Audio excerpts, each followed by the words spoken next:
روزہ کس پر واجب ہے؟ فرمایا کہ ہر بالغ، عاقل، مقیم، 3 شرطیں ہونا، بالغ، عاقل، دیوانے پر نہیں۔ بالغ بولے تو عمر کو پہنچنا۔ عمر کیسے پہنچیں گا؟ مرد ہے تو ایک عمر کا تحدید کر سکتے ہیں، 15 سال، 15 سال تک عموماً بالغ ہو جاتا ہے۔ 15 سال سے نیچے بھی بالغ ہوتا ہے، ہاں بالغ ہوتا ہے جب اس کو احتلام ہو جاتا ہے۔ احتلام ہونا جس کو معلوم ہونا ہے اس کو معلوم ہو گیا، اس کی تفصیل بولنے کی ضرورت نہیں مجھے۔ تو احتلام ہوتا ہے تو بالغ ہو جاتا ہے، یا نہیں تو سخت بالوں کا شرمگاہ کے اطراف اگ آنا، مصنف کہتے ہیں کہ یہ بھی ایک بلوغت کی علامت ہے۔ اگر ہے وہاں پر شرمگاہ کے اطراف میں بال آ گئے تو یہ بھی بلوغت۔ یہ دراصل کس کے لیے ہے؟ مرد کے لیے ہے۔ عورت کے لیے، بچی کے لیے کیا ہے؟ ایک اور اضافہ شدہ چیز ہے جو کہ حیض کا آنا۔ اگر وہ آ گیا تو بالغ ہو گئی، خواہ اس کی عمر 10 سال ہی کیوں نہ ہو۔ اگر وہ بالغ ہو گئی تو روزہ فرض ہو جاتا ہے، 10 سال ہی کیوں نہ ہو۔ اب بچی اتنا بھائی نہیں، وہ بالغ ہو گئی، اب اس پر فرض ہے، اس واسطے اس کو روزہ رکھنا چاہیے۔ اور اسی طرح اگر وہ بالغ ہو گئی، بتائی نہیں، تو ماں باپ پر فرض ہے کہ وہ دراصل ان کو بتائیں، اس سے پوچھیں۔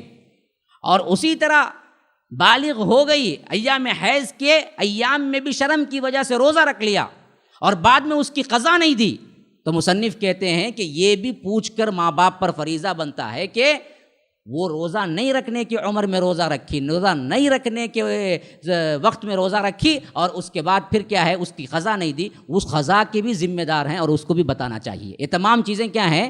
مصنف رحمہ اللہ کہتے ہیں کہ مسائل کے اندر آتے ہیں۔ اور اسی طرح بچے پر والہانہ مستحبات میں سے ہے کہ 7 سال کی عمر میں ہی روزہ اس کا شروع کر دیں، اور 10 سال ہو تو روزے کو اسے کمپلسری کریں۔ اور بعض علماء تو کہتے ہیں کہ جیسے نماز کے لیے مارتے ہیں ویسے روزے کے لیے بھی مار کر اس کو روزہ رکھوائیں، اور اس روزے کا اجر جو ہے نا والدین کو بھی ملے گا اور اس بچے کو بھی ملے گا۔ جیسا کہ ربیع بنت معوذ کہتی ہیں کہ رمضان کے روزے فرض ہونے سے پہلے عاشورہ کے روزے فرض تھے۔ پہلے عاشورہ ہے نا، وہ روزہ فرض تھا، جب رمضان کا روزہ فرض ہوا تو عاشورہ کا روزہ مستحب ہو گیا۔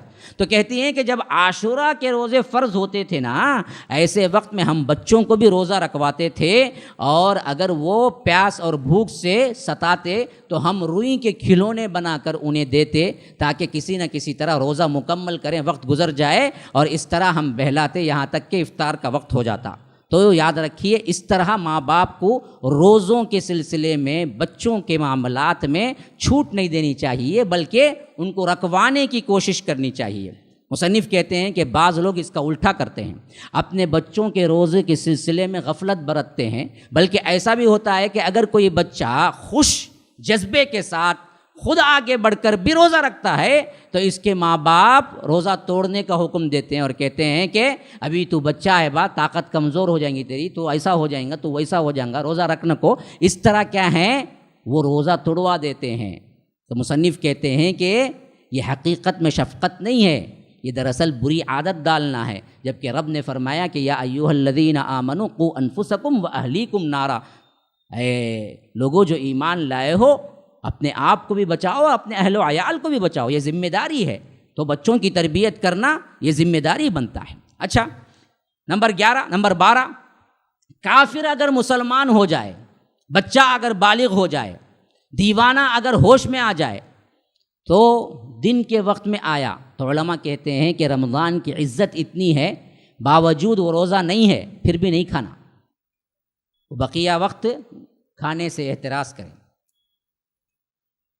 رمضان کی۔ اب جو لوگ ہوٹلاں کھلے رکھو، دن دھاڑے کھاتے ہیں مسلمان محلے میں، کیا کریں گے تب؟ تمہیں بولنا چاہیے ان لوگوں کو، تو مسلمان ہے، مسلمان ہوٹل ہے، دن دھاڑے تو کیا ہے، کھانا بیچ رہا ہے۔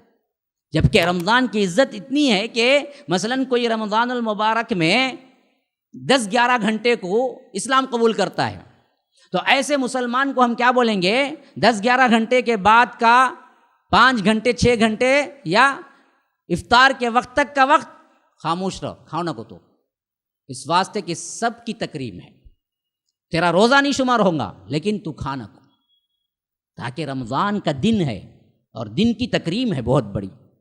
اور اسی طرح کوئی دیوانہ ہے، اس پر روزہ فرض نہیں ہوتا، لیکن بعض لوگوں کو ایسا ہوتا ہے کبھی کبھی کہ حال آتا ہے، جسے بولتے ہیں نا جی کبھی کبھی دیوانے ہوتے ہیں، کبھی اچھے ہوتے ہیں، کبھی دیوانے ہوتے ہیں، کبھی اچھے ہوتے ہیں۔ علماء کہتے ہیں کہ ایسی حالات میں جب وہ ہوش میں ہوگا اس دن کا اسے روزہ فرض ہوگا، جب وہ ہوش میں نہیں ہوگا اس دن کا اسے روزہ فرض نہیں ہوگا۔ لیکن کوئی بندہ ہے افطار کیا بے ہوش ہو گیا یا دیوانہ ہو گیا، پھر اس کے بعد سحری کیا دیوانہ ہو گیا بے ہوش ہو گیا، اور عصر کے اندر اندر پھر ہوش آ گیا، تو اس کا روزہ باقی ہے، کیونکہ وہ روزے کے اندر ہی گیا اور باہر بھی آ گیا، تو اس کا روزہ چلے گا۔ السلام علیکم ورحمۃ اللہ وبرکاتہ۔ بھائی تھوڑی دیر کے لیے بیٹھ جائیں، 2-3 باتیں آپ سے میں کر لوں۔ سب سے پہلی بات تو یہ ہے کہ اللہ تبارک و تعالیٰ کے فضل و کرم سے مرکز السلام میں جو ایکٹیویٹیز 2009 سے اللہ کے فضل سے شروع ہوئے وہ جاری و ساری ہیں۔ جیسا کہ آپ سب لوگوں کو معلوم ہے کہ یہاں پر افطار کا انتظام ہر سال کیا جاتا ہے، اور اس سال بھی ہم نے رکھا ہے، اور روزے داروں کا روزہ کھلوانا اور ان کے لیے تیاری کرنا، کھانا کھلانا یا ان کے لیے جو بھی چیزیں لوازمات ہیں اس کو پیش کرنا بڑے ہی ثواب کا کام ہے۔ اور اللہ کے رسول نے فرمایا صلی اللہ علیہ وسلم، جو کوئی اس معاملے میں ایک گھوٹ پانی کے لیے بھی کوشش کرتا ہے، اللہ تعالیٰ اس روزے دار کا ثواب اس کو برابر کا دیتا ہے، بغیر اس کے ثواب کے کٹوتی کے۔ تو یہاں پر ایک دن کا روزہ افطار کرنے کا جو مقررہ اماؤنٹ ہے افطاری کے لیے 4000 روپیے مقرر کیا گیا ہے، اور مرکز کے اخراجات بھی آپ سب لوگوں کو معلوم ہے کہ یہاں پر سالانہ طور پر ہمارا بجٹ 7-8 لاکھ روپیے کے اوپر ہو جاتا ہے، ماہانہ 70,000 روپیے کے اوپر جاتا ہے۔ تو یہ بھی ہم رمضان المبارک میں جو رقم آتی ہے زکوٰۃ وغیرہ بھی رمضان المبارک میں نکالتے ہیں بہت سے لوگ، اور مرکز میں زکوٰۃ دے سکتے ہیں۔ مرکز خود زکوٰۃ کے جو اہداف ہیں ان میں سے ایک آتا ہے فی سبیل اللہ میں آتا ہے، تو زکوٰۃ آپ مرکز کو دے سکتے ہیں اور دیجئے۔ دوسرے رقوم بھی جو بھی آپ اللہ کے راہ میں دینا چاہیے۔ اللہ تعالیٰ بخیلی سے بچائے، بخیلی بہت بری بلا ہے۔ سخاوت میں آگے آئیں، سخی سے اللہ محبت کرتا ہے، اور اس محبت کی بنیاد پر شیطان اس سے نفرت کرتا ہے، شیطان پٹکتا نہیں ہے۔ اسی واسطے بعض اسلاف کا قول ہے کہ مجھے ڈر ہے کہ اگر بخیل عابد ہے تو کبھی کبھی شیطان کے چنگل میں پھنس جائے، لیکن سخی گنہگار بھی ہے تو شیطان کہتا ہے کہ پتہ نہیں یہ کسی نہ کسی دن اللہ کی رحم کا مستحق ہو جائے اور میرے ہاتھوں سے بچ جائے، کیونکہ سخی ہے نا جی، اللہ کی محبت اس کے ساتھ ہوتی ہے۔ تو اللہ جتنا دیا ہے، 100 روپے دیا ہے تو اس میں 10 روپے دو، 10 لاکھ دیا ہے تو اس میں سے 1 لاکھ دو، جو دیا ہے اس میں سے دینے کی کوشش کرو۔ غریب بھی دو، امیر بھی دو، متوسط طبقے کی بھی دو، اللہ کے راہ میں دو، دینے سے دل کھلتا ہے۔ تو آپ دراصل اس معاملے میں آگے آئیے۔